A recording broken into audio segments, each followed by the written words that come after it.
Quand elle a vidé la maison de sa mère morte, elle ne cherchait rien. Seulement des vêtements à donner, des photos à jeter, des meubles à vendre. Mais dans le grenier, derrière une valise mangée par la poussière, elle a trouvé une boîte métallique rouillée, enveloppée dans un linge jauni. À l'intérieur, des lettres, des dizaines, des centaines, toutes écrites à la main, toutes adressées à sa mère. Au début, elle a cru à une vieille histoire d'amour. Une passion cachée peut être honteuse. Les premières pages étaient douces, presque fragiles. Une encre tremblait, des mots qui parlaient de manque, de chaleur, de nuit, de patience. L'homme signait toujours de la même manière, ton fidèle prisonnier. Elle a lu debout, dans le silence épais du grenier, tandis que la lumière du soir glissait entre les poutres comme une eau sale. Plus elle avançait, plus les lettres devenaient intimes, dévorantes, obsessionnelles. Il écrivait qu'il pensait à elle chaque jour, qu'elle seule savait le tenir en vie, qu'elle lui envoyait encore la chose la plus précieuse au monde, des noms, des visages, des corps. Elle a levé les yeux, le mot lui a glacé la gorge. Les lettres parlaient de rendez-vous, de précaution, de sacrifice, de sujet, de test, de disparition propre. Toujours avec cette tendresse abjecte, comme si l'horreur elle-même avait appris à écrire en prose délicate. Puis elle a trouvé le premier document officiel, une coupure de journal datant de 30 ans, un homme arrêté pour meurtre multiple, condamné à la perpétuée. Nom du prisonnier, Adrien Voss. Elle a relu les lettres, le prénom revenait, toujours associé à celui de sa mère. Et soudain, tout a changé. Au milieu du paquet, il y avait une lettre jamais ouverte, adressée à elle.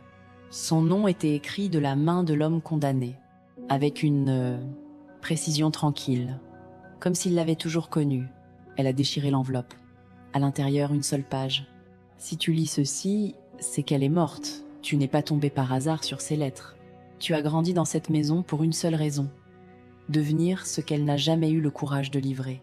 Tu es le dernier sujet non utilisé. Elle a senti ses jambes céder. Le grenier s'est mis à tourner. La lettre continuait. Il écrivait qu'il n'avait jamais été seul à tuer, que sa mère avait choisi, qu'elle lui fournissait les disparus, des hommes, des femmes, des inconnus, des errants, des gens que personne ne chercherait vraiment. Elle les attirait, les calmait, les livrait, et lui faisait le reste. Pas par peur, pas même par argent, par amour, un amour monstrueux, plus ancien que la honte, plus profond que la morale.